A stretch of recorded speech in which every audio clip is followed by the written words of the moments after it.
Good morning everyone, welcome to motivational studies. বন্ধুরা, এখনকার সবথেকে তাজা খবর বা ব্রেকিং নিউজ আপনারা বলতে পারেন। আজ সকালে বা রাতের দিকে বলতে পারেন, আমাদের শ্রদ্ধেয় পিএসসির প্রাক্তন স্যার, মানে পিএসসির প্রাক্তন শ্রদ্ধেয় স্যার নীলাদ্রি স্যার মহাশয়, উনি তার চ্যানেলে একটা রিপ্লাই করেছেন একজনের কোশ্চেনের জন্য উত্তরে আর কি। একজন @WBCS.aspirant বলে একজন ক্যান্ডিডেট জিজ্ঞেস করেছিলেন স্যারকে যে স্যার, পিএসসি ক্লার্কশিপের মেন পরীক্ষা নাকি 30শে নভেম্বর ঠিক করেছে পিএসসি। অনেক ইউটিউব চ্যানেলে এরকম বলছে, এটা নিয়ে যদি আপনি সঠিক খবর জানান তাহলে আমাদের দুশ্চিন্তা দূর হয়, ধন্যবাদ। তো স্যার এখন থেকে প্রায় 4 ঘন্টা আগে উত্তর দিয়েছেন যে ক্লার্কশিপ প্রিলিমসের ফল সেপ্টেম্বরের মধ্যে বের হয় কিনা দেখুন আগে। যদি স্যার বলেছিলেন যে সেপ্টেম্বরের মধ্যে ক্লার্কশিপের প্রিলিমসের ফল বের হওয়া মানে খুবই কঠিন আর কি, সম্ভব নয় বলেছিলেন পুজোর পরে অর্থাৎ অক্টোবরে। আমিও ভিডিও করে দিয়েছি আমার চ্যানেলে সেটা নিয়ে। তো স্যার বলেছেন যদি সেপ্টেম্বরের মধ্যে না বের হলে ডিসেম্বরের আগে মেন্স হওয়ার কোনো সম্ভাবনা নেই।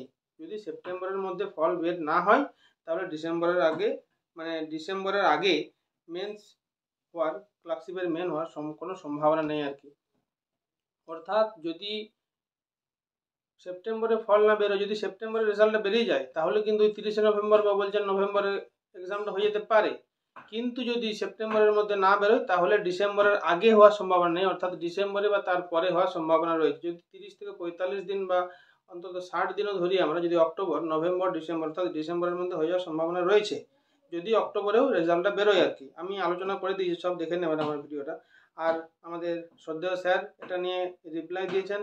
তো এটা খুবই সবার জন্যই খুবই ভালো ব্যাপার, যে যারা দুশ্চিন্তায় ছিলেন, উদ্বিগ্ন ছিলেন, তাদের জন্য একটু হয়তো যদি অক্টোবর রেজাল্টে বেরোয় তাহলে আপনারা একটু টাইম পেয়ে যাবেন। অর্থাৎ নভেম্বরে কিন্তু হবে না, উনি যেটা বলছেন সেপ্টেম্বরে রেজাল্ট বেরোনোর আশা তো খুবই কম স্যার বলেছিলেন। তাহলে ডিসেম্বরের আগে পরীক্ষাটা কিন্তু হচ্ছে না, মেন পরীক্ষাটা, তাহলে ভালোই হলো। আর উনি বলেছেন যে একজন জিজ্ঞেস করেছিলেন যে ক্লার্কশিপের জন্য আনুমানিক শূন্যপদ 8000 থাকবে, তো স্যার যেটা বলেছিলেন 8000 প্লাস থাকবে আর কি, কমে যাওয়ার সম্ভাবনা নেই। তো স্যার বলেছেন না কমে যাবে না, আর এখন কোনো আপাতত কোনো খবর নেই, তবে কমে যাওয়ার সম্ভাবনা খুবই কম, অর্থাৎ 8000 প্লাস যে শূন্যপদ বলেছিলেন সেটাই কিন্তু বহাল থাকছে স্যার বলেছেন।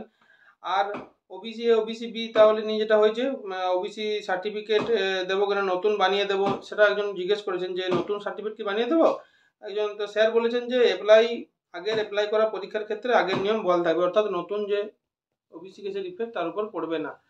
তো যাই হোক বন্ধুরা, এখনকার মতো আপডেট যেটা ছিল যে ক্লার্কশিপের সেপ্টেম্বরের মধ্যে যদি রেজাল্ট না বেরোয় তাহলে ডিসেম্বরের আগে মেন পরীক্ষা হচ্ছে না, অর্থাৎ অক্টোবরে যদি বেরোয় তাহলে ডিসেম্বর বা তারপরে পরীক্ষা হবে, অর্থাৎ ডিসেম্বরের মধ্যে পরীক্ষার চান্স রয়েছে। তাও কিন্তু খুব বেশি সময় নেই আপনাদের হাতে, পুজোর সময়টা ধরুন এমনিতেই হেসে গেলে বেরিয়ে যাবে, তাহলে অক্টোবরটা বাদ দিয়ে আপনারা নভেম্বর, ডিসেম্বর 2 থেকে 3টি মাস আপনারা টাইম পাবেন, খুব করে প্রিপারেশন করুন।